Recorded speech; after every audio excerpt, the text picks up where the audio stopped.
What's up, everybody, and welcome into the H&M Trucking Podcast, episode 59. I am your host, Marcus. Thank you so much for being here today. Very excited about today's episode. Now, we are going to buckle down here and get serious for a little bit today because we are going to talk about productivity and time management. And, there's a lot that can cover. That's like a pretty wide swath to cut through. You can pretty much work good productivity and good time management into just about any conversation we're having when it pertains to work. So rather than sit here and bumble off a bunch of things that I think it entails, I'm inviting Brian Gernandt and Ryan Holm to the show later today. Brian coming back on the show after a while. It's been quite some time since we've heard from him.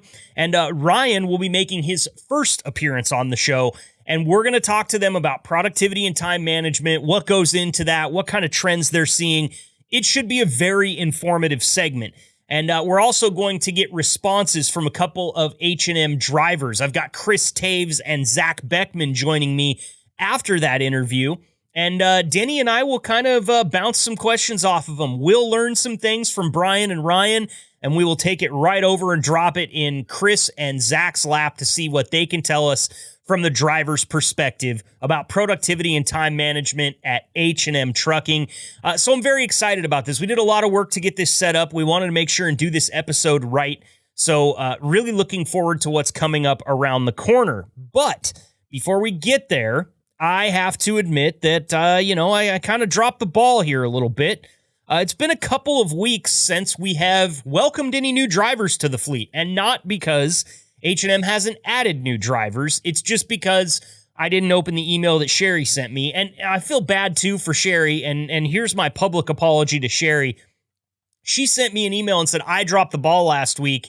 Here's these. It's my responsibility. I should be reaching out to her if I don't see an email that I'm used to seeing. And then I went ahead and doubled down on my bad hosting skills and didn't do it the next week either because we had the Trucking Up History episode. So things have been a little discombobulated, but I'm happy to say I got a list of drivers here and we're going to welcome them to the fleet. Let's start off with a couple weeks ago by welcoming Greg Maldonado. He's a van OTR driver from Marysville, California. Party horns! We've also got Lester Self on the van OTR side from Richlands, North Carolina.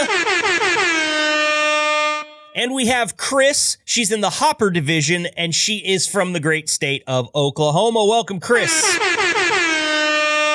Moving on to last week's new drivers, and again, apologies for anybody that didn't hear their name when they thought they should. I promise I'll always make it up to you. We got an even bigger crop. We've got Tammy Hernandez. She's a van OTR driver from Wichita Falls, Texas. Christopher Winter, he's a Hopper OTR driver from Omaha, Nebraska. Hometown boy. We've got Bob Floyd, Hopper OTR from Boonville, Missouri. Kind of said that wrong. I know that people from Missouri like it to be Missouri, and actually, I don't even think that's Missouri. I think that's Mississippi. Boonville, Mississippi. Welcome, Bob Floyd. You get two party horns there for Bob since I screwed up his place of residence. David Beeman, Hopper OTR driver from Emporia, Kansas. Welcome. Wendy Varner, she's van OTR driver from Wilmington, North Carolina. And finally, Lance Hammonds, van OTR driver, and I looked up how to pronounce this one, from Roncevert, West Virginia. Thanks, Ron. Or Roncevert. Thanks, Roncevert, for giving us Lance. Look, you guys all deserve a big round of applause. You made it through orientation, and you're out there in the fleet now. Welcome to the big show that is H&M Trucking. We're glad to have you. And as always, if there's ever anything that you want to hear on this podcast, whether you're a new driver, just welcome to the fleet, or somebody that's been here for decades, we're always listening. So please do reach out to Sherry or reach out to Eve. Let them know, hey, tell your dispatcher too, or your driver manager. Let them know you want to talk to me or you've got some ideas for me. They'll put us in touch, all right? And it's pretty cool. A lot of trucking fleets have podcasts, but not very many of them are saying, hey, new drivers, you want to come on and talk a little bit? I go back to that episode we had with Rico Gibbs where he came on and asked a ton of questions to vet driver. I believe it was Randy Duran that came on that show. We answered a bunch of questions. It was awesome. And I'm fully planning on checking back in with Rico in like 6 months or a year to see how things panned out after that. Did those questions get answered? Do you have more? Or are you now one of these vet drivers that can help all the new people? I don't care. I just want to talk to you. So again, get in touch with Sherry, get in touch with Eve if you've got a topic you want to hear about on the show, or you want to come on for a driver profile. I'd love to have you. That's enough of the business, as they say. It's time to get into the fun stuff. I've got Denny coming into the studio here to join me in moments, and we're going to talk to Brian Gernandt and Ryan Holm right around the corner. From Omaha, Nebraska, to whatever lane you're driving, this is the H&M Trucking Podcast with your host, Marcus Bridges.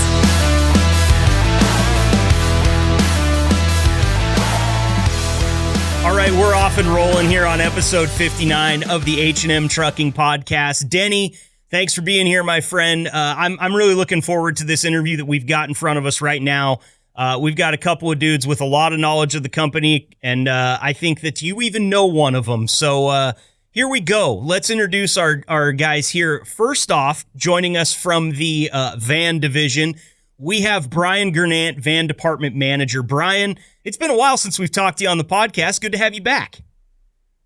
Yeah, appreciate you having me here. It's been a little too long, but I've appreciated all the other podcasts I've been listening into. It's all been good. Awesome. And making his first appearance here on the podcast is Ryan Holm. And Ryan, I'm going to let you do the job title because I totally forgot to get it from you before we went on, and I don't want to screw it up. So thanks for being here, and you can go ahead and say what your job title is as well.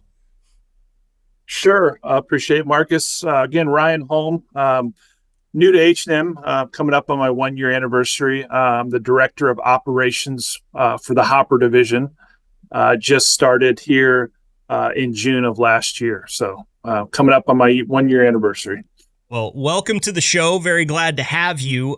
This episode, gentlemen, the reason that we brought you both in is because we wanted to talk about productivity and time management today. And, you know, a lot of times my first instinct is to go straight to the top and knock on James Fonda's door. And he stopped me in the hallway this time and was like, hang on, I've got better people for you for this topic. So that's where your guys' names came up. And in talking to Eve a little bit in the lead up to this episode, one of the things that she told me is that, we're kind of entering a new era here for H&M. 2024 is the first year that we've actually enacted disciplinary action in regard to productivity and time management. And, I know that there's been days past at H&M where drivers could kind of take their time getting to where they want to go, maybe spend a few extra hours hanging out. But that's not always the case anymore. And so I just want to kind of present that to you guys and say, Brian, we'll start with you. As far as productivity and time management in this kind of new era for H&M, what are you seeing within your department, and what type of things would you like to see addressed or smoothed out or anything like that? Well, so the term or the word that comes to mind about this productivity that you kind of mentioned there is accountability. It really just comes down to accountability. And I sit here and I think of Denny Stone, and I think, when you're accountable for a job well done, you've got to do a job well done, bottom line. So, it starts internally here. Talked with the staff intensely about what we need to do as a company to be profitable in a time that we're in. Currently, the freight market sucks. I mean, there's just no other way. That's the best word that I could use on recorded radio, but it's a tough gig out there right now on the van freight. And, there's freight to be had. I mean, everybody knows that there's freight to be rolling around, but it's the rates that are just beating everybody up. So we really started looking within our own selves here in logistics. And we said, look, what can we do? And so we put some things in place, and we think we're doing better with that. And another side of it then, of course, because it's a team, right? It's not just logistics people, and it's not just drivers. It's both. It's a team. We have to work together. Our driver managers need to work with the drivers and let them understand too. Part of it was trying to get the information out to the drivers also, saying this is why we're doing this. It isn't just like, hey, here's an idea we have, and this is what we're going to do. And shove it down your throat, because that's really never been our culture here. Our culture is we want to bring you onto the boat and let's talk about it together and try to reason through it. And, what was awesome about it was all of the drivers were receptive of it, because they get it. They get the idea that when freight's this bad out there, it's what do we have to do? Well, we all have to do the job at hand. We still got jobs to do. So accountability, it just really comes down to when you talk about enforcing it or disciplinary actions. I really hate using disciplinary as a term. Mm-hmm. It's more of just accountability. We're just calling people out to say, look, here's our expectation. Here are our goals as a company. And we don't have fat goals by any means. We just have goals that we feel are attainable. And for the most part, everybody is on board with it. I mean, literally, Denny, I can look at him and say, hey, Denny, I'd appreciate it. You join this and let's run 10,000 miles a month, 9,500, 10,000 miles a month. And this is the response I'd get from Denny. Well, hell, if I'm not running that many miles, I'm not making any money. I might as well be at home doing nothing. Okay. Boy, that even sounded like him. Yeah. We worked together a lot of years. So this wasn't really about the idea of trying to come out with a new focus or a new thing. It wasn't reinventing any wheels. It was just, we all needed to pull the bootstraps up. We all needed to look ourselves in the mirrors and be accountable for the jobs that we're here on a daily basis to do. Logistics folks, we have 4 walls we work in with a padded chair, right? Drivers have their trucks and they got the road and they got all the other things out there, but it was really a team thing. So, and that's really what it is. Moving forward, it's not about the logistics team doing their part. It's we have to have us and the drivers doing it together. And doing it together is really the mojo. That's we always hear the greatest compliments when we feel that things are attained together. And the feedback so far, of course, it's not 100%. They're not driver might have a comment. Well, why are you pushing it so hard? Or why is it's always kind of been this way? And no, it really hasn't been this way. It's just what in the dynamics of the economy right now of trucking, it has to be this way. Mm-hmm. We have new trucks. We have new trailers. James went out, spent a lot of money to reinvest into this company to get the equipment up to snuff. We have great equipment, and we tell that to our customers. When we're hauling your equipment, we have safe equipment to do it with. And, and so far, so good. I believe that most of the drivers out there can see it that way. And that's really what it comes down to, is accountability. So, well said there. And thank you. That was very informative. And I think that part of this podcast goal is to help everybody get on the same page and stay on the same page. And so this is a perfect place to have this conversation, kind of talk it out. It sounds like the drivers are already on board, and I love to hear that. But any type of smoothing out or clearing up things we can do here on the podcast is what we want to do. Ryan, I want to pivot over to you and just kind of open that same question up to you, the one that Brian just answered. What are you seeing in the hopper division? I mean, very similar to Brian's comments. The rates are really tough right now. Freight is scarce. It's not as abundant as we've seen in the past or years past. And it's really important that we provide that service to our customers so we can continue to get those loads and also get bring new loads in and organically grow with current customers. My team hears a lot, but safety is our number one priority. Nothing we haul out there is worth getting a driver hurt or anybody else hurt out there on the road. So we're not asking people to do anything that's unsafe or push beyond the limits. Really what we're asking more is to bring accountability piece, and also, just keep that communication and dialogue open. Mm-hmm. We understand that drivers can't predict the future when they're giving us an ETA or an estimated time of arrival. Things are going to come up: weather delays, traffic, all kinds of things happen. They're out there on the road, and we understand that and appreciate that, and we understand that our drivers have a tough job to do, and we want to be there to support them. But when we talk about teamwork and what we need to do to work together is really that communication piece. Let us know when there are those delays so we can let the customer know. we have to work together as a team in order to provide that service to our customers. The ETAs are extremely important when drivers are talking to their driver managers and looking at where they're picking up and how many miles they have to go and what kind of terrain they're going through to get there. When we agree on a time that they arrive, we need them to hit that.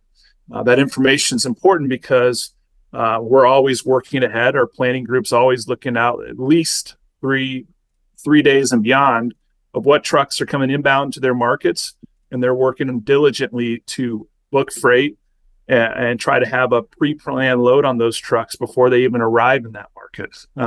In a perfect world, we would love to have a driver dispatched for the entire week. Unfortunately, in this environment and what we deal with, that doesn't always happen. So providing that information, good, solid information, and hitting those agreed upon ETAs allows our team to be more proactive, to go out there, find the loads that make sense for H&M and our drivers, and to ensure that our customers get the service that they're paying for. So I can't stress enough on that communication piece and really working together as a team. And I think Brian kind of mentioned this a little bit earlier too, but it's not just the drivers hitting those ETAs. It's us putting in good information so that drivers have the information they need when they arrive at the shipper or receiver to have the correct pickup numbers so they're not delayed. They're not getting pulled out of line because they're waiting on information and stuff like that and having to go in the back of the line. All that stuff wastes time and productivity. So we are pushing a lot on our side too to ensure that our office folks are getting that information in there correctly and accurately as possible. But it is a transportation world and things come up and it's not always perfect. So we hope for some grace and some understanding when delays come up and things happen as well. But when I talk to drivers on our side a lot, I tell them we need communication, but it's a two-way street. Communication is absolutely a two-way street. And yes, we are demanding and expecting great communication from you, the professional drivers out there on the road. And you should expect and demand the same in return. And we need to be delivering on that as well. Just to reiterate on what Brian said as well is not only are the rates really struggling and down right now, but costs are just going through the roof. Equipment costs has gone up, as he's mentioned. Insurance costs have gone up exponentially, and it just continues to climb. So in order for the company to stay profitable, we have to put more miles on the trucks right now. And again, we want to do that the right way. Of course. Now, Denny, you've been sitting there just patiently listening to Brian and Ryan here, and there is one specific thing that I want to ask you about, but I want you to be able to get your thoughts out unfettered before I mess up the whole thing, which I have a tendency to do. So please, your thoughts after listening to these gentlemen.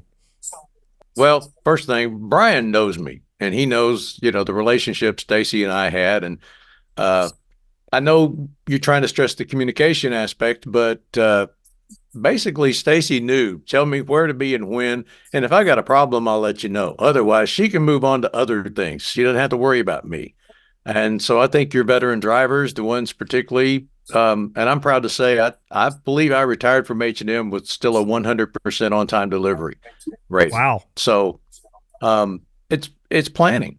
You got to look at weather. I would check, particularly during those months, the winter months, I'd probably be checking 3, maybe 4 different weather services because they don't always agree. And I would plan my days accordingly. Mm-hmm. If I needed to push real hard today and then get to a spot and wait out a storm, or maybe lay back, let the storm pass and then move through it. But I had the experience to know how to do that. I don't know that all your new drivers do. But that's one thing, is allowing, hiring your professionals and allowing them the latitude to do what they're good at. Yeah. I've worked for a couple of companies prior to H&M that micromanaged. They did 2 things that constantly annoyed me. One was every time a shift changed, there's somebody calling me, even in the middle of the night, waking me up. What's your ETA? Same thing I told you 2 days ago. Leave me alone. And the other thing was, they somehow would get it in their head that I needed to use all of my hours today, as many hours as possible, and they would push me until I got to do a reset. with H&M, like I said, Stacy knew that I would get there and do what I needed to do, but I rarely did a reset on the road. I would stay out for a month, 4 or 5 weeks at a stretch, and almost never had to sit for, the reset. So I could keep moving. But to do that, you work an average, and I say average because some days you push harder, some days you lag back a little bit. But an average, if you work an average of 8 3/4 hours a day, you can keep moving indefinitely because by the time your hours are up, you're getting hours back. So those things, and again, that comes back to a professional seasoned driver that knows what he's doing. You may have to ride these younger guys or gals harder because they don't have the experience and they're not used to doing that. And I don't know the answer to that question. Sure. But well, again, those are my thoughts. I don't see why you can't keep going. Why you can't increase the freight. Now, I agree, and that's another thing I loved about H&M is they wouldn't take these rock bottom freight jobs. The ones that Werner and Knight and all of those are willing to take that basically aren't even paying for the fuel. So good for you. Hats off to you, H&M, for standing up and going, no, we're an excellent company. We have excellent equipment. We expect to be paid. So I admire that. Sure. Again, I guess it's the freight. I don't know why you're having to worry about this. We didn't have to when I was there. We just got out there and got the job done, guys. Sure. Okay, now for your question that's going to throw me for a loop. Well, I don't know that it will because you kind of already addressed it, but it actually has turned into kind of a question for all three of you because from time to time, what I will hear, and I hear this on a lot of different forums. It's not independent to H&M Trucking. I hear this from a lot of different places where I'm, just trolling around trying to listen to what drivers say. And I hear a lot of drivers comment on expected time of arrival versus estimated time of arrival. It seems to be this thing where it's an expected, time of arrival if they make it there on time. But if they've kind of dilly-dallied around and wasted some time, then their defense is, well, I thought this was an estimated time of arrival. How do you parse those two things out, Denny? It doesn't sound like you had to deal with it a lot when you were working at H&M because you were Johnny on the spot with this stuff. So maybe I turn this question to Brian and Ryan to ask them real quick, what's the difference? Estimated versus expected? What are you guys running on? And how do the drivers kind of navigate those waters? I'll speak first on that. If I may, really, we just have what we call an ETA time. There really isn't an estimated or expected culture here at H&M. So I'm just going to just say it that's kind of that's out of my territory. I don't know if it's being talked about in the industry. So be it. Ryan's probably got some more of that to bring into that conversation, but we always our ETAs were straight up with our drivers. And I hope Denny can vouch for this. We do it basically two ways. We can come out and say, here's an appointment time for 8:00. That's our expected time of arrival. Okay. That's our ETA. Here's a load from Omaha to PA and we'll see you there at 8:00. And it was just a done deal. But then there's other times where there's first come, first serve shipments and receiving. And that's an open window, right? And that we would allow a driver then to be involved. Now, again, I go back to the appointments.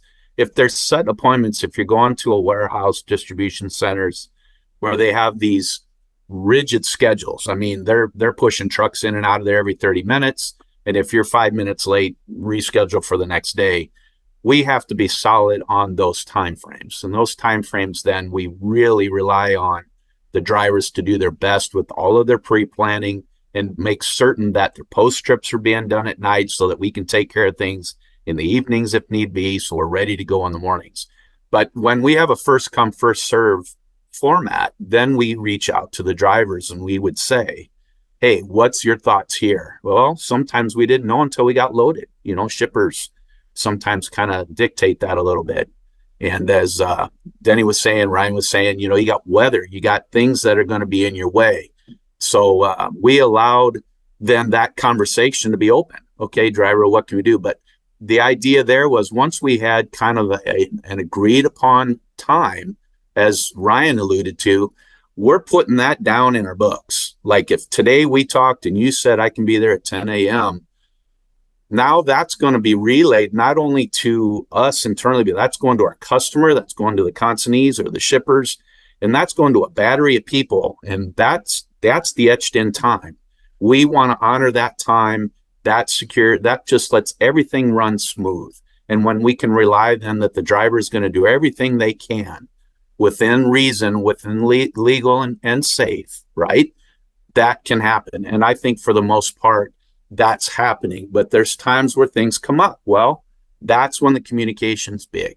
Something now, you've had a blowout, or you've had something happen, or there's been an accident, or tornadoes blowing through like we're seeing here lately with big storms.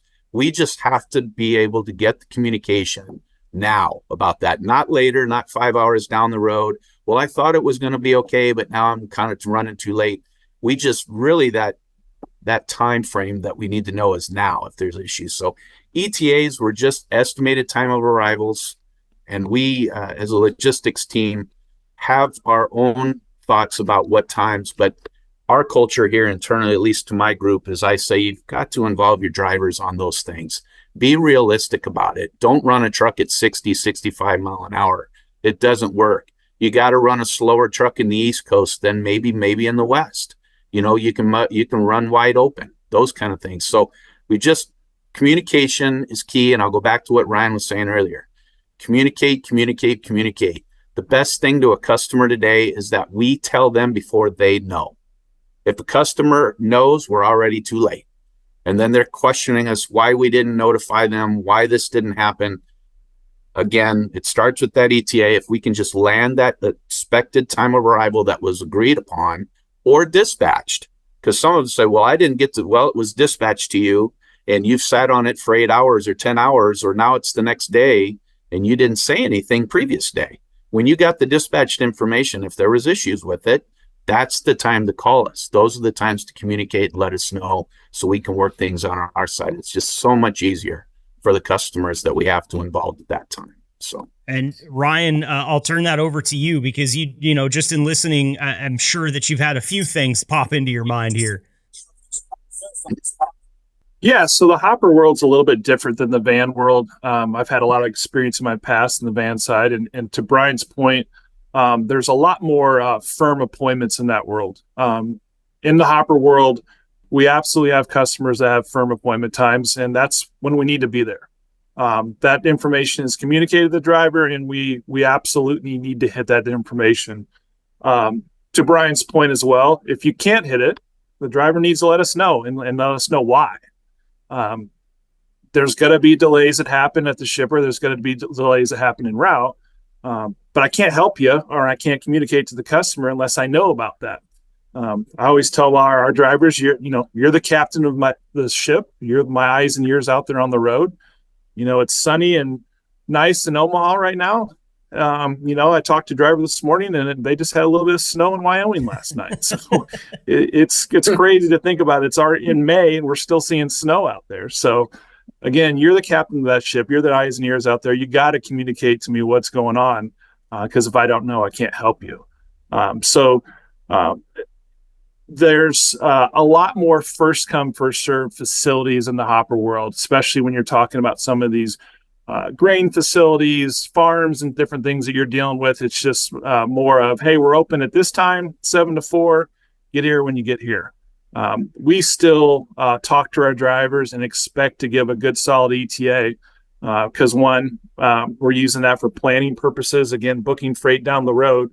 And two, we also want to get our drivers paid attention when they get there. And if we're not hitting those ETAs and we're not doing that 2-hour check call after they're at the shipper receiver, I can't get the attention from those customers. So I want to get those drivers compensated for that downtime. And lastly, what really resonated when I was listening to Denny earlier and I think he hit the nail on the head, is he talked about trip planning. And that is absolutely key for a driver to be successful. If they're not trip planning, looking at their hours, understanding what's on their recap, their 70, their 14, how all those are working together and what they're going to deal with out there to get the load picked up at point A and delivered at point B. they can't successfully give a good ETA or time that they're going to be there. We when we have those first come first serve situations, we do similar to what Brian said, or we talk to the drivers, we let them know about that, and then we look at a plan together and agree upon a time. And once that's set in stone, we expect that to be hit, and unless something unforeseen comes up. Sure. And trust me, things are going to happen. Things are going to come up, but we just need, again, that communication. We need that update when it does, so we can react accordingly. Yeah, absolutely. I might add something too.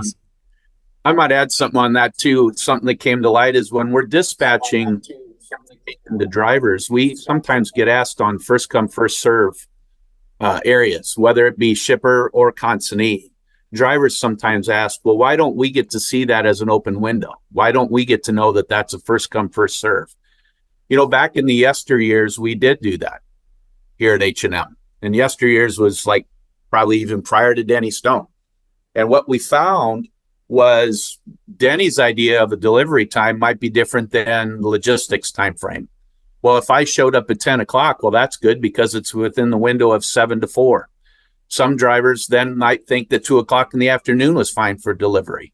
And what we had to do is we started showing it in dispatch as more of appointment times or a solid time. That's that ETA time. So we put that ETA in to show that that's really the time that's expected, because the load planners or the crews that are working to book freight behind that delivery need to know what time has been confirmed.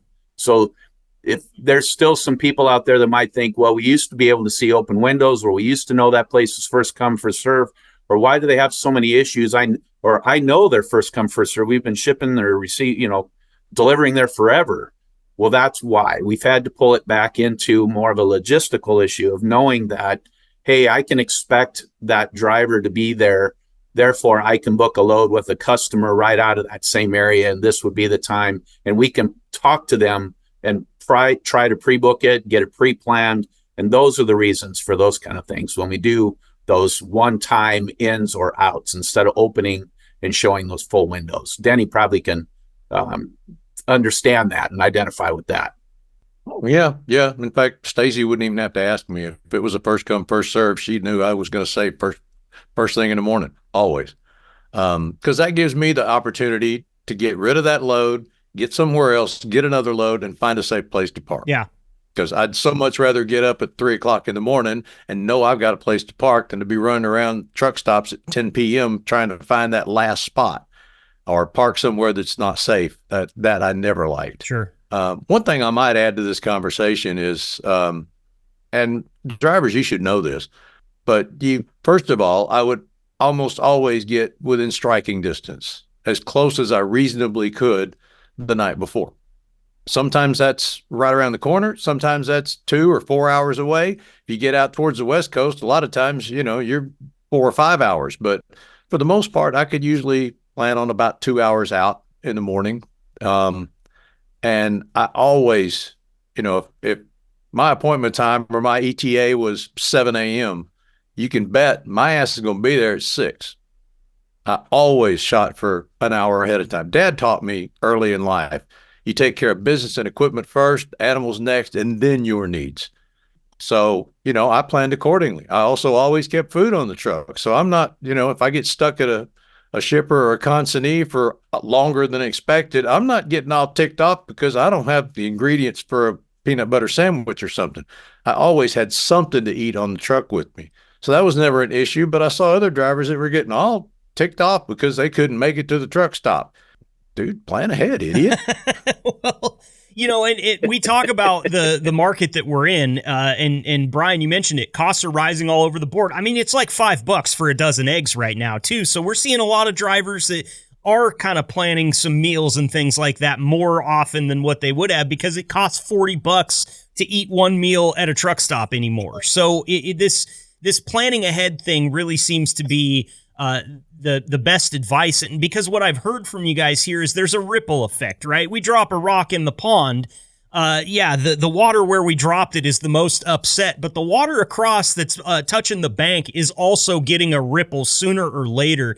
And the longer those ripples go out, the harder it is to set everything back on track and get everybody back on the same page. So just great stuff from you guys so far. And I want to turn the corner here just a little bit, because I went to the H&M Trucking Friends Facebook page and I posted that I was going to be talking to you two gentlemen in here. And I just asked the employees that are a member of that page if they had a question here. And I am going to kind of summarize here because there were a few questions, but we're running a little low on time. I know you guys are busy. I want to hit kind of the one that seemed to be the one that generated the most talk among the people on the page. Coming from Stu Burchard, he says, is it common practice nowadays for drivers to not pre-trip or post-trip a trailer? That has to do with some time management and productivity, because when a trailer is not post-tripped and not clean, then that gets passed on to the next driver. So it sounds like a gripe, but I deal with it on a daily basis. What do you guys have for me there? Because that kind of devolved. It didn't devolve, but there was a few people commenting on it and saying, man, I'm spending extra time out of my day cleaning up a trailer that somebody didn't post, and now all of a sudden I'm late and it makes me look bad because somebody else didn't do their job. Ryan, we'll start with you here on this one. I know that hoppers are a little bit different when it comes to cleaning out, but still they need to be cleaned out. So what do you see out there? Well, it's like anything in the world. I think some drivers definitely pay more attention and are more diligent in that process than others. Leaving a problem for someone else is never a good practice. It's not gonna help you out in the long run, because if you're leaving issues, it's only a matter of time before you're going to be left with an issue. I definitely would encourage our drivers to absolutely do a good cleaning post-trip inspection. Make sure that those items are getting addressed. We don't see it as much in the hopper world just because we don't have the trailer pools like they do on the van side. Our trailer, we don't have currently any drop customer pools right now. So our trailers stay with our drivers a lot more than they do on the van side. But it's extremely important from a CSA perspective that our drivers still do those pre and post trips, so that when they're going through an inspection, they're not getting dinged with any issues as well. And it's a lot easier to deal with some of those issues, especially minor issues, up front, rather than you get pulled into a weigh station and now you're stopped and put out of service and having to deal with it. Then you're gonna eat up a lot more time and waste a lot more time when you run into those situations. For sure. And you know, another thing that comes up here is I feel like the adage turnabout is fair play is coming to mind, because if I'm a driver and I keep having to clean out the trailer, Brian, every single time I see it, what's the chance that I'm actually going to do a good job cleaning out my trailer at the end of the day, because I'm just putting it on somebody else's plate? This is sort of a snowball that can fall down the hill really fast and cost everybody time at the end of the day. Yeah, you know, it's kind of I go back to the 90s when I started in trucking, and over the years, there's been a lot of different dynamics that have changed. And I've listened to Denny on some of these podcasts, and what's the word I hear sometimes, and I'll just use it loosely: lazy. Okay. The other thing is why would you want to, when you know it impacts you as a driver, why would you want to have it impact somebody else that's doing the same job you have? I like the idea of culture at H&M. You know, there's a pride that I know that our drivers have when they can go up against other carriers that are sitting in the same lot. We're prideful. We should be prideful. Hell, look at our equipment. Look at what we do. Look where we haul. Look at the kind of stuff we do. Look at our CSA scores now. We're finally into that mode where we're doing really well again. So it's a prideful thing. When you're a job well done, man, it goes back to just say, hey, you're going to back a trailer in. Back it in straight. Have pride in that. Don't be lazy and put it in crooked. You know, leave it for somebody else. Man, that's tough. And I speak for probably most of the drivers when they're hearing this, because that's exactly how they feel when they have to grab an empty trailer out of a drop yard and there's a clearance lights that's dangling off or an airline that's sitting on the ground. They know doggone well, right, that a driver knew that. You can't tell me they didn't know. And a lot of times it's, well, I didn't know. No, that's the tough part, and that's just the grind. So you know what? what we're doing is we're compensating people for that. If you can tell us that there's been a trailer that's been left undone as far as unclean, I'm just talking about the inside of trailers now. Okay. If there's issues with that trailer, we're going to go back and tell that driver, okay, hey, we'd appreciate you cleaning that trailer out for the other driver that should have done it. And we're going to pay you for that. Okay. Because that's the whole idea. We're just drivers, like Stu had mentioned, it's an everyday occurrence. And we feel that we're working towards that. It's hopefully getting a little better out there. But it still happens. And drivers that I don't have the answers. Bottom line, I don't have the answers why a driver would want to leave it for another driver. There just isn't any reason for that. We should have a pride here at H&M that we don't do that. Hey, come to work for this carrier because this is how we act. And so that when we see one another out on the road, we can have that conversation and know that we're doing a great job with that. And we don't have to hear it. And when other drivers talk about it, say, well, we don't do that here. We believe in our company and we want to share that with one another. So now, Denny, with your 100% on-time delivery rate and all these other, million miles you got under your belt, however many million, what do you think? Because I can kind of see it stewing beneath your skin there when I talk about drivers not cleaning out their trailers, leaving it to the next guy. I don't anticipate that you ever did that while you were employed with H&M, but tell me what's running through your head right now. I can sum up that whole conversation with one word: integrity. Doing the right thing, whether or not anybody's going to catch you, whether or not anybody's watching, it's the right thing to do. And what does it take? A grand total of maybe 5 minutes to sweep out a trailer? I mean, it's just not that big a deal. So I'll leave it with that one word: integrity. I thought it was going to be lazy again, but Brian, you already mentioned that one, so you took that off Denny's plate, and that is integrity. It's, I always bring it back to the shopping cart dilemma. Are you a person that takes your shopping cart back to the rack, or you just leave it in the parking lot? Nobody is going to punish you ever for not taking that shopping cart back. You're never going to hear about it. You don't have to think about it again. But if you do the right thing, it feels pretty damn good knowing that you didn't put somebody else out when you really think about it. So, gentlemen, this has been phenomenal. I really appreciate it. I have to apologize to you, Ryan. This is your first venture onto the podcast, and I've been muting you every time you go off because we've been getting a little bit of feedback in your speaker. You've been handling it great, man. Like, we haven't missed a single thing that you've said, so I really appreciate you out here in these tumultuous waters with me on the very first time you've ever experienced this. I've thrown you a curveball, and you've hit every one of them out of the park. And Brian, great to have you back on here as well. I do want to open the floor up to let you guys say anything else that you might have to say, that you a message to your drivers. If there's somebody listening in the family that you'd like to say hi to, we're going to totally open the floor up to you. And Ryan, I will start with you here. I just wanted to say thank you to our drivers. You guys have a very challenging job out there to deal with all the issues on the road. And I just really appreciate the culture and the drivers that we have here at H&M. I worked in my prior career, I worked for a lot of the larger over-the-road carriers. And there's a reason why when I decided I was going to move back to Omaha, why I came to H&M. And it's the culture that was spoken to before. The culture here at H&M is fantastic, and it makes me proud to come to work every day. I really enjoy the camaraderie and how we treat our drivers here at H&M and how they treat our employees here. And that just makes it fun to come to work every day. So again, just want to say thank you to all of our drivers out there. We know you have a tough job out there. We know there's a lot of headwinds in the environment we were talking about with rates and different things that we're dealing with on our side. But it sure makes it a lot more pleasurable to come to work every day when we can work with great drivers like we have it here at H&M. Well put. Brian, to you, my friend. Again, it's a big thank you to the drivers. Hey, especially getting our CSA scores to where they're at. Fantastic job. Drivers, hats off to all of you guys. I know each of one of you guys leaned on one another.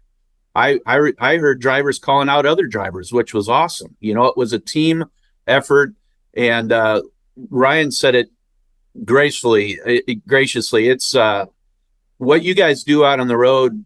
All of us, come on. I sit at a desk, right? And I'm not going down the road with something changing in front of me every second. every second there's a new dynamic that's thrown your way. And again, we say it a lot, maybe not still enough, right? But the thank you is truly heartfelt here from H&M. I'll remind you, anytime you're in Omaha and you have that extra 5 minutes or extra 10 minutes that you can come in and say hi to us, we like to see you. We like for you to come in and we shake your hands, and at least, hell, if you've got a dog, if you got your cat, bring them too, because we got the treats for them, right? That's who we are. We like to see you guys. We like to talk to you guys, and we do really appreciate everything, because without you, we don't have a business. That's how we look at it. It's a team effort, right? And if we don't have the freight moving, we don't have the wheels spinning, it's not being done. So thank you, drivers. We appreciate it a lot. Thanks, gentlemen. That was awesome. And I will tell you right now, beyond the dog treats and just the pleasantries that come from stopping by the office and seeing people, again, if you drop by Eve's office or Sherry's office and hit them with the Stay Fresh cheese bags, they're going to hook you up with a pretty sweet gift on behalf of the podcast. So go in there, say hi, keep rolling that culture forward, guys. We've talked about it so many times on this show. The culture really is great. I don't think we could do a podcast like this unless we had the culture that's been established for years at H&M Trucking. I feel lucky to be a part of it, and it just can't thank you guys enough for coming on here today and sharing this expertise and info with us. It's going to make that culture better. I keep driving that point home. So thank you all. Denny, anything from you before we let you go? I feel like you got to get one more jab in at Brian or something like that before we turn the mics off here. Actually, quite the opposite. I was just going to remind drivers. I've known a number of them that would get so upset about some issue, and they just call and raise hell with their dispatcher or with whoever, with the accounting department. And yeah, the phrase that comes to mind is, you may have won that battle, but you're losing the war. I mean, if you want the dispatchers and the load planners and the people in the office to have your back and to take care of you and to work hard for your benefit, you can't keep just screaming at them and cussing at them and getting all upset, because you might get your way that one time, but if I were in the office and you yelled at me and cussed me out, I'm going to remember. And if I got this great load going 1,800 miles and I got this other one going 250, guess who's going to get the short one? Well said there, Denny. And some of these guys just don't understand that. So, I mean, these people work hard for you, drivers. Be nice to them. Yeah. Absolutely. And Denny, I got to be honest with you. I think you might be a little more bark than bite. I've been cussing at you and yelling at you since you started with this show, and you're still smiling. So come on, you're softer around the edges than that, right? I'm mellowing with old age. Okay, I get you. Brian Gernandt, Ryan Holm, thank you guys so much. We'll talk to you again next time. We'll get you back on the air again for sure. Really appreciate it. Take care. Thank you. See you, Brian. Miss you, Denny.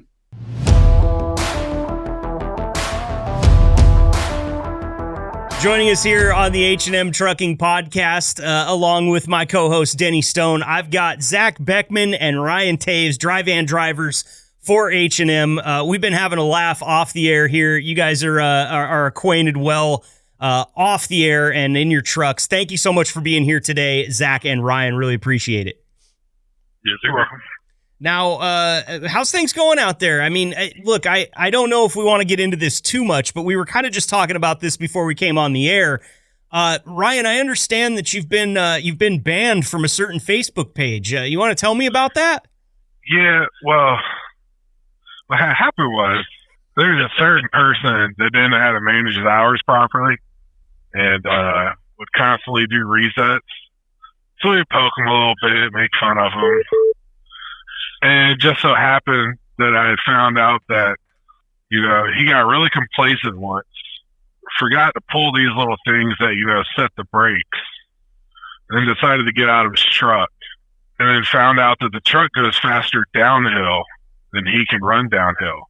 Oh, no. Because he ended up falling and breaking his ankle. Oh, no. So when I heard about that, I was like, this is like my golden goose. I have to use it. And so I proceeded to, someone said memes to me. And I just started posting them like crazy. Yeah. And then without warning, Brian Burge decided to ban me for life. Now, when you say without warning, I am a member of this Facebook page too, so I'm wondering if you count a warning as the kind of the guidelines of the page. Would you consider that your first warning and your only warning before you got your wrist slapped here, or? You know, I kind of look at those and just think, you know, they're just like lines you can push just a little. And I guess you found. I didn't think I don't think I broke any rules. Like it was. I'm a veteran, so I don't consider it bullying. It's just kind of like, you know, just the proper amount of hazing for something like that. Hey guys, you know that old gray truck they let drivers grab the keys if you're H&M at Omaha, and they'll let you drive around town, run errands or whatever. You know that older one I'm talking about? Yeah, you mean the one that needs the front end alignment and the wheel balance? That probably never will be right because that one today.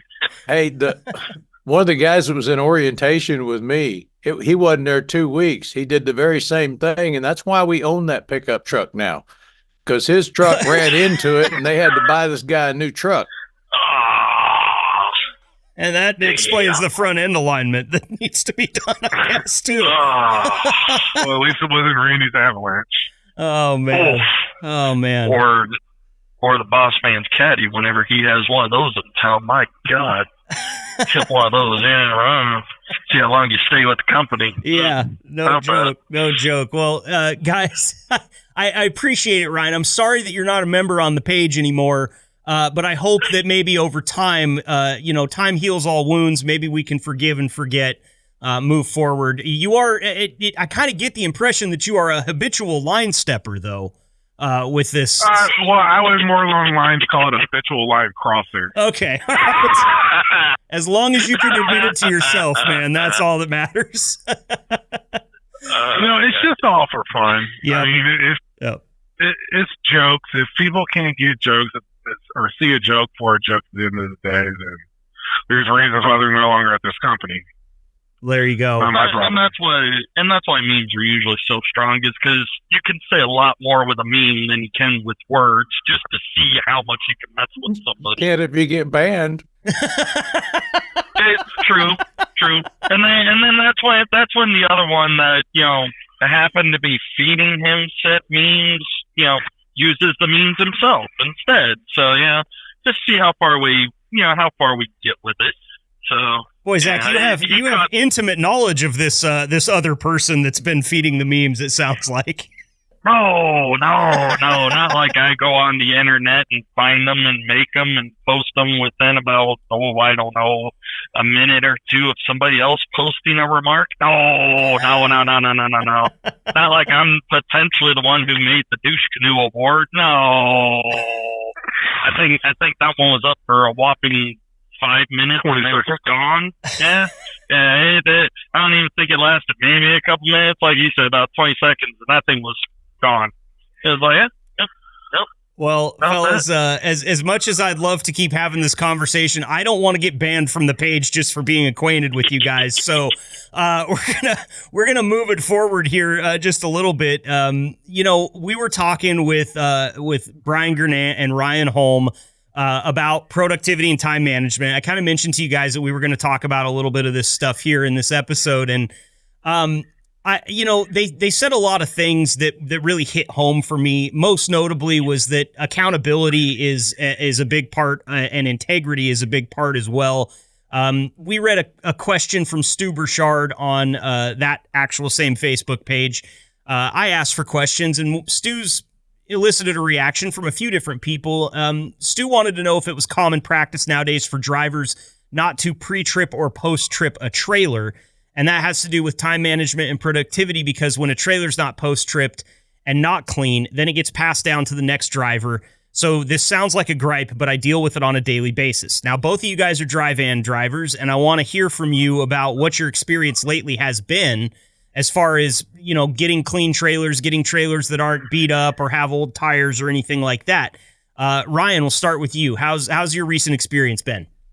I've complained quite a bit here lately about it. My dispatcher, the better dispatcher, he usually looks into it and gets people written up over it. It's not just the dirty trailers. It's also people that split loads off, whether it be here in Omaha, Altoona, Pennsylvania, or Georgia. The common courtesy is to, if the load's like over 40,000 pounds, go scale it for the next driver. I know that the scale tickets don't go from truck to truck, but at least the next driver, if he has the same truck or a different type of truck, will know ballpark roundabout what his weights are going to be. Or putting the bills wrapped up in a bag and then putting them into the bill box. That way the weather doesn't get to them. Mm-hmm. And that's happened to me quite a bit, where the bills become virtually unusable because a lot of our customers use like carbon copy papers, and the ink just falls right off. It's just common courtesy, man. So that's been my chief complaints about it. You write a note. I always did. I'd put a note in the bill box. If I dropped the trailer, I'd put 2020 Volvo, half tank of fuel. Here's the weights on the axles. Yep. Yeah, and like if you go to a CAT scale, you get two copies of the ticket. Yeah, that's the easy way. Go ahead and write your truck and trip number on it. You write your dispatcher's name on it that told you that you could scale it. That way they can't like double dip and try to turn it in to get reimbursed for a scale ticket that you already paid for. Yeah, but like if you're coming out of stuff like that. But yeah, I write down my fuel levels and everything, good to go. Yeah, but I was saying, like, if you're coming out of Muscatine, you're not going to a CAT scale, but you still get to scale and get your axle weights. Either way, but just let the next guy know. The thing about Muscatine, they just built that Loves down there, so they got a CAT scale there, and there's another CAT scale at the Casey's right across the street from the Can2 in Muscatine. Why would you go there if you can get it for free? Around. I don't get that. Well, and then because I don't trust Muscatine scale. Yeah, their scale has a tendency. Their scale has a tendency to be off by 100 to 200 pounds, which, for all you know, could be overweight. Much like out there at Old Bridge, where they even encourage you to slide your tandems on the scale out there, and then the next nearest scale is almost an hour. Like CAT scale is almost an hour down the road in order to go get their weight in order to get a better estimate. And even MGI, same problem. We've had times where the weights are off, and to the point of time management, you waste time trying to figure this out when another driver hasn't done it. Both of us had the same issue where we ended up picking up trailers, both of them out of MGI, both of them going down to Georgia, and ended up neither one of them were properly strapped according to the customer's request. And then we both had to get permission to break the seal, which takes a while, and then actually get up there and strap it, which takes a while. And some of this was from drivers that have been with the company for a minute, and they're like, "Oh yeah, it's no problem." And it's like, no, it's a problem. And then I even picked one up out of St. Louis, empty trailer, had gone to Menards, or you could tell it also been to Pella. Previous driver just left the MS for me, and ended up wasting, it was like 26 minutes to sweep that out because it's on somebody else's property, and I'm trying not to make a mess of their property and get us kicked out of that property. It's a waste of everybody's time on that end. Yeah. No, we talked about it kind of being a ripple effect, where it might not, if you're the one that drops the stone in the pond, you don't notice it at all, but across the pond, we're getting hit with a boat wake over here because of it. And as that costs you guys time, it makes it harder to manage your time well in other spots because you're already pressed going in. Would you guys say that's kind of a good encapsulation of this whole issue? Yeah, I would. I've gone as far as having lights out on trailers, like the marker lights up top that I couldn't replace myself out. And I'd be going through Altoona up to Story City or something. And I've got permission from my dispatcher to, hey, let me drop the trailer and swap it for another one. And we get it fixed here at the yard at Iowa Truck and Trailer. They can fix it. And so the next driver doesn't have a problem. I don't have to sit under it for an hour or two just trying to get a simple light fixed. We can all just keep moving about our day. That's never been a problem. Like, even if you're running through Omaha, you just call Leslie or Jamie up here and be like, hey, I got trailer such and such. This is what's wrong with it. Can I swing it by the shop real quick and get it fixed? I've done that numerous times. And the guys will just come out real quick like little gremlins, fix what's wrong with the trailer, and then you're gone in like 20 minutes. Mm-hmm. Now, but it's like people just want to put it off to the next person to deal with it because it's not their problem no more. And just like tire issues, which had the same thing happen out of Story. Last time I was over there, somebody dropped the trailer off, and it was bright as bright could be. You could see this worn down bolt sticking out of the trailer, or out of the trailer tire, and it ended up costing me a number of hours, which I had to restart my clock in order to go get it fixed. Like, it's one of those things that nobody wants to waste their own time in order to get it fixed, but at the same time, much to our last discussion last time we chatted, we're not a mega carrier. We don't have that convenience of just being able to drop a trailer off at, a terminal that, one of a dozen that we have, and just, pick up a different trailer and it be fixed overnight type of deal. We don't have that convenience. So, yeah, somebody's got to lose time somewhere getting it fixed. Right. And part of the integrity edge of this that we talked about with Brian and Ryan is, it was kind of mentioned, if I'm not mistaken, Denny, that it's not necessarily looked at as you're just missing it. These are problems that people are just not dealing with as much. It's like it's almost too blatant. We had on the Facebook post that I made as well, I believe it was Eric King said that he got into a trailer the other day that if he would have gotten stopped, he would have gotten and a DOT inspection would have happened. He would have been screwed because the tires were so bald, basically. And that seems to be something that you're going to see if you're doing an appropriate post trip around this trailer. What do you guys think is behind that? Zach, I'll go to you here. Why do you think would be a reason for somebody to just not do it? Is it the L word? Is it lazy? Is it vindictive in somehow? Like, what do you think when you see it happen, and what's the answer?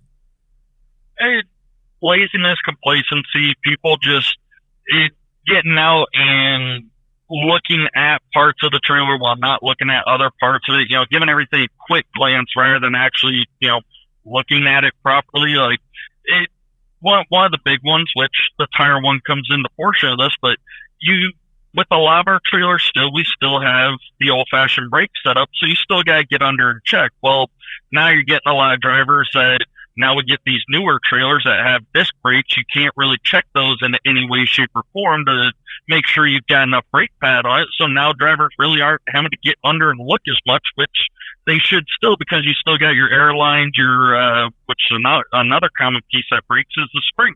Like, people won't check under there anymore because they don't have to really check for the brakes, so they're not checking the tires. It's just kind of a trade-off, really, is what I think it is. But Ryan, do you have any thoughts?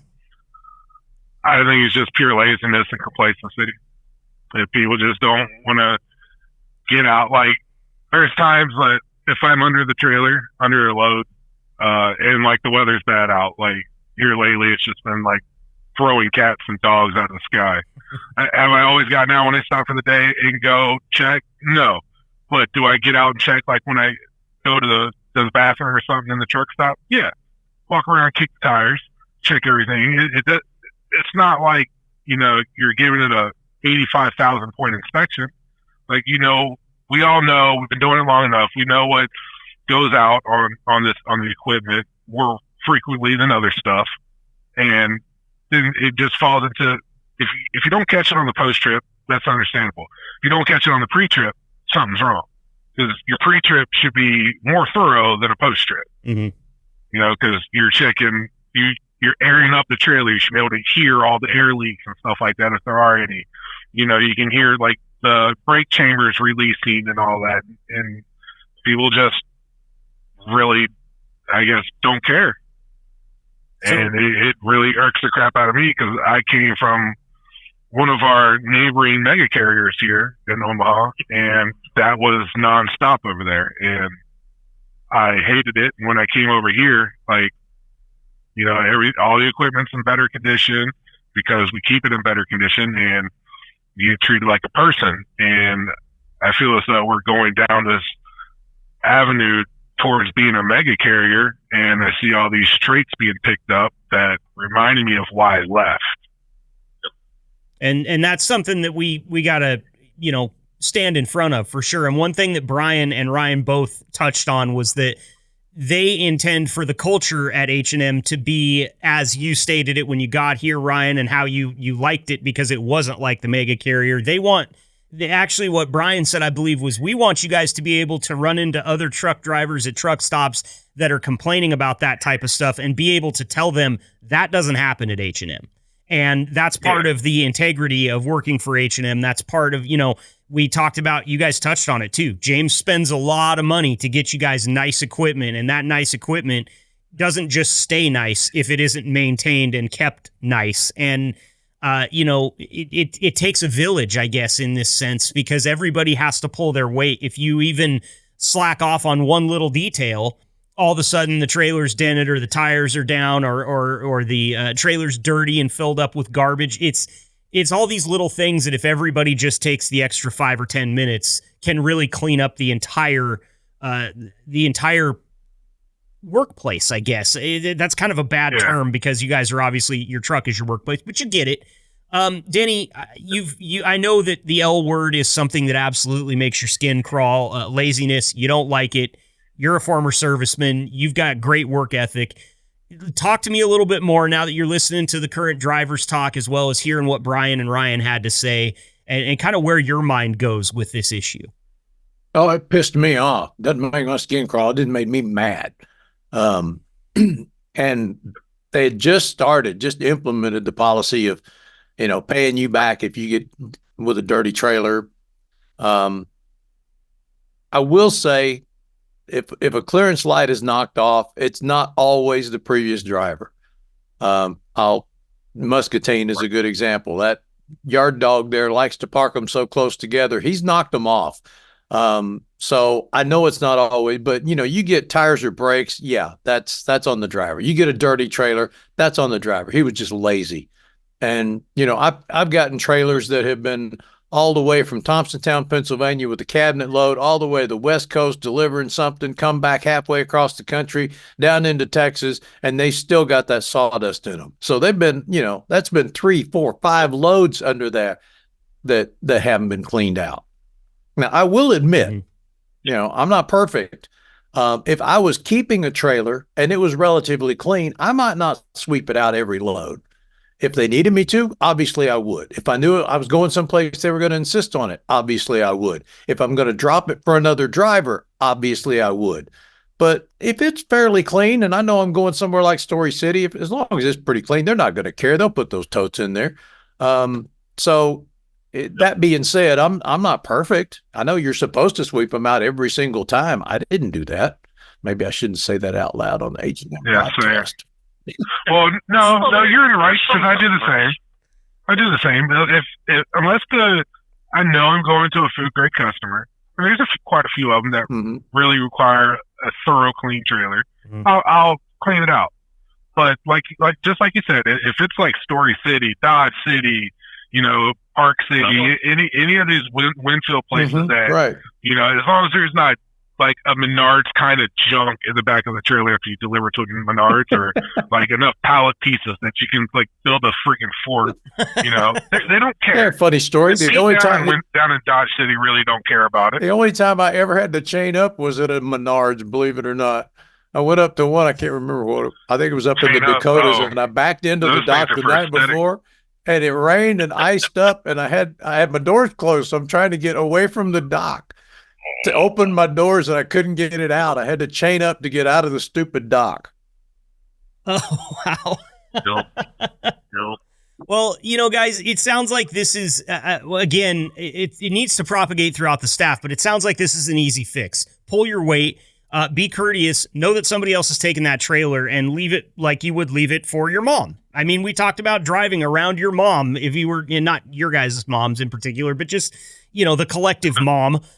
You wouldn't be darting in and out of traffic around her. You wouldn't be leaving a dirty trailer for her to have to pick up and go haul to the next guy. And you wouldn't want her on bald tires either. When you really get down to it, some of this stuff's a safety issue. We want all of our drivers safe, not just the ones that decide to take the extra time. Even the guys that forget or intentionally don't do this stuff, we want them safe too. And we all have to pull our weight to make sure that happens. And it doesn't sound that hard to me. I'm removed from it. I've never done the job. Everybody knows that. but that's why I rely on people that do it to tell me what's going on here. And that's what I'm getting from it. This is an easy fix. It's part of the culture at H&M. So let's keep it that way. There's a reason everybody likes working here, right? Yeah. It's maybe, a lot of our drivers have gotten to the point where we've all got a leaf blower. As long as you've got your battery charged up, maybe 5 minutes to blow it out. You fancy guys, I had a broom. Maybe put a mask on it. I've still got my broom just in case, but a lot of us have a leaf blower now, especially with, to your point, T-Town and Pella and all them. Yeah. Oh, you guys just opened up. That's dirt. But T-Town and Pella and them, all that sawdust, but, usually you don't have to worry about that until you're going and getting a food grade or going to, drop it off. You don't want to leave it a mess for somebody else. So exactly. And Denny, I don't know if you know this, they've actually changed the vocabulary. They now refer to what you called a broom as a manual leaf blower. So just, everything's moving into the future. It's manual. I got to put the battery on and pull the trigger. I had to go side to side like you would with a broom. There you go. All right, fellas. Well, we're getting close to running out of time here, but I do want to give you guys a chance because, first of all, we really appreciate you coming on and sharing this stuff with us. These aren't always the easiest conversations to have. We say that all the time. And so it's very valuable that you guys are willing to come on to the podcast and have them with us here. And I want to give you a chance to say anything that you'd like to anybody else that might be listening, whether it be H&M drivers and staff, your family. You want to give them a pep talk and maybe clean this issue up a little bit. The floor is yours. We'll start with you, Ryan. I just need like a small bag of 20s. I just made a recent very large purchase, and now I got to explain to my wife why I need to make an even larger purchase to put on said purchase to make purchase effective at range. Yep. Oh, I see. You bought it. You got some optics, didn't you? Is that what happened here? No. I bought something that really needs optics. We bought a boat, man. He's fishing gear. But no, I mean, the only thing I can really say is just think about the next person, because the next person one time could be you. And if we just instill in the entire company of leaving equipment the way you would want it, I really think we'd be okay. We'd have less complaints. People wouldn't be getting written up all the time over, the smallest of things and losing their safety bonus for a month to 3 months. I mean, it shouldn't take that of losing your safety bonus to beat into your head that, hey, maybe I should spend 5 minutes to clean the trailer, or hey, maybe I should, notify H&M that, hey, this cone light on the end is out, or, spend the 10 minutes to fix it yourself like I do. It's a cone light. You got a positive and a negative. I mean, we're not talking rocket science over here. No, I could electrocute myself with that, but that's just me. So, but I mean, but I do that because I don't want to waste my time sitting at a truck stop for 4 hours to 6 hours at a T-Air Petro just to get a simple light fix. I mean, if you could do it on your own and you feel comfortable doing it, do it. H&M will reimburse you for it. Yep. Or you can just stop by the shop and they can give you free lights. I mean, I got, I don't know, probably a dozen lights in my truck right now from the shop guys just so I can do just that and fix them on the side of the road and not have to worry about DOT pulling us in or anything like that. But that's just me. I just wish everyone would start thinking of the next person picking up the trailer is going to be them. Sure. I think that's very well said. If you leave it like you would want to pick it up, it's that simple. Zach, what do you got for me? Probably the same thing I had last time.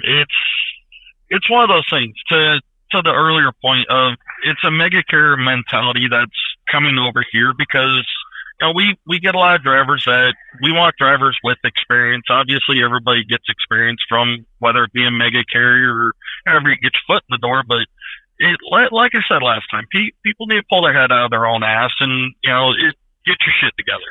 Because over here at H&M, they do treat you like an adult, or at least they try to.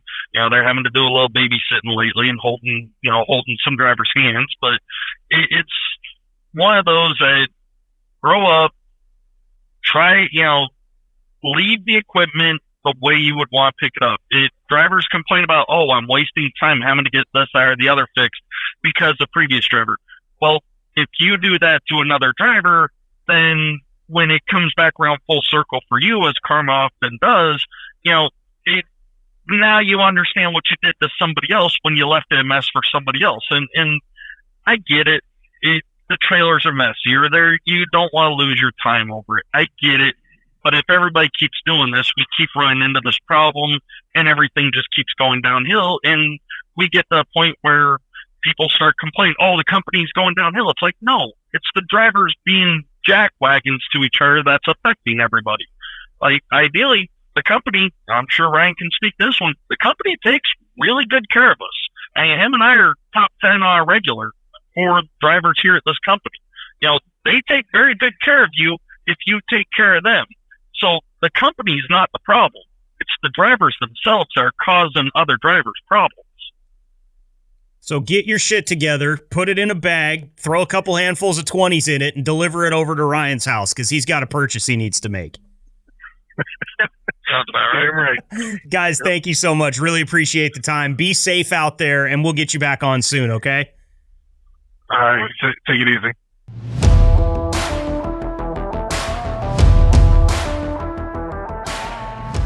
Looking ahead to this holiday weekend, many of you will be traveling to enjoy time with family and friends. Possibly an outing at the lake, a trip to the beach, camping in the mountains, or simply grilling burgers in the backyard. I urge you to be careful in your travels on the roads, and I ask you to please do me a favor. Take just a moment to understand and to share with your loved ones exactly what this holiday is all about.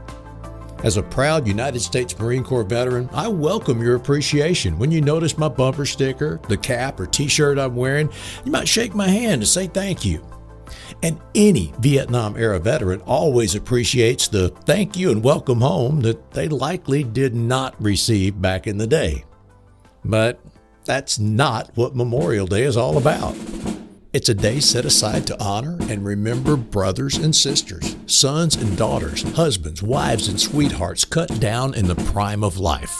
There were Republicans and Democrats, Yankees and rednecks, rich and poor, men and women who likely did not want to go to war. They were asked to go, they answered the call, and made the ultimate sacrifice. Those young men and women paid the price for the freedoms that we enjoy today. Well over 600,000 gave their lives from World War I, World War II, Korea, Vietnam, Iraq, Afghanistan, and even more. So I ask you, please take a moment to remember these brave souls and explain to family and friends enjoying this holiday with you that these soldiers, sailors, airmen, and Marines who died, these heroes, that's what Memorial Day is all about.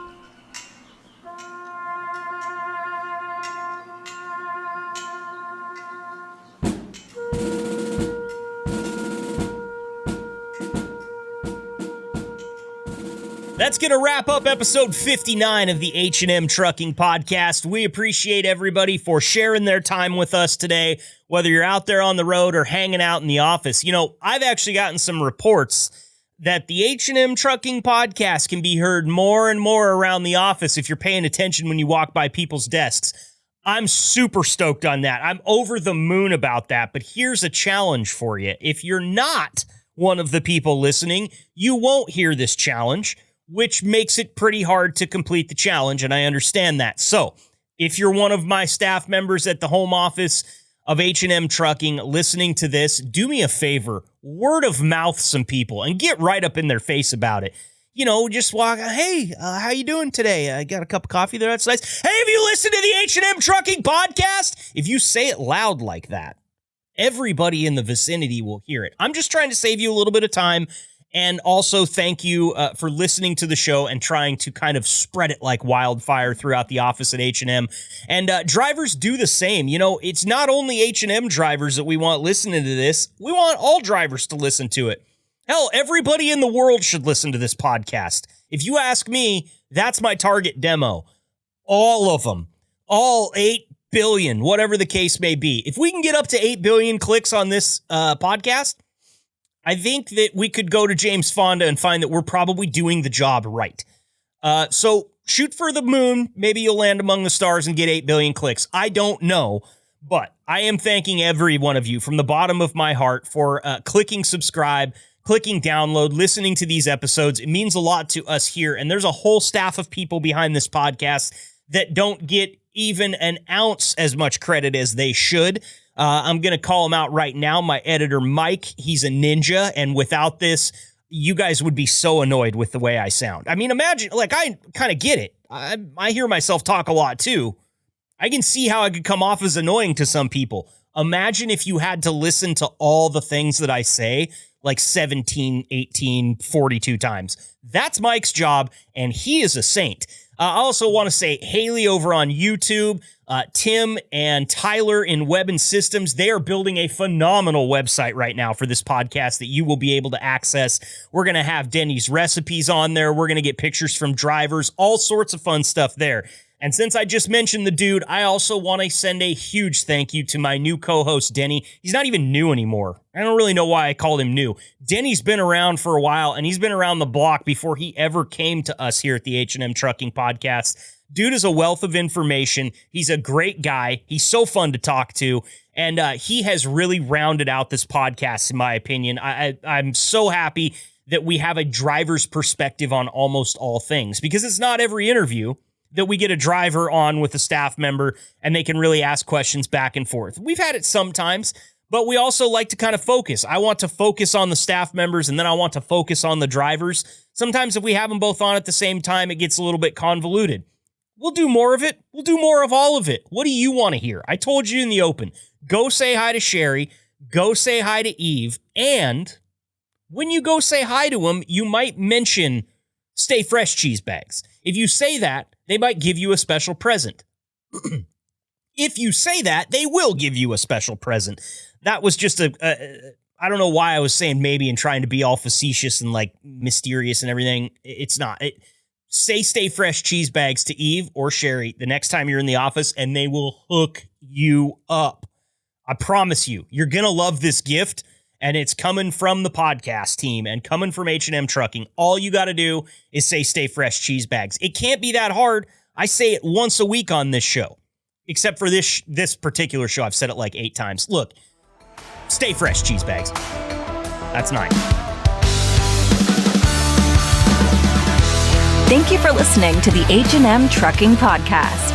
Please leave a review, subscribe, and connect with Marcus over at the H&M Trucking social media channels. And if you're considering a job at H&M, find us at hmtrucking.com. Until next time, stay safe and ahead of the curve drivers.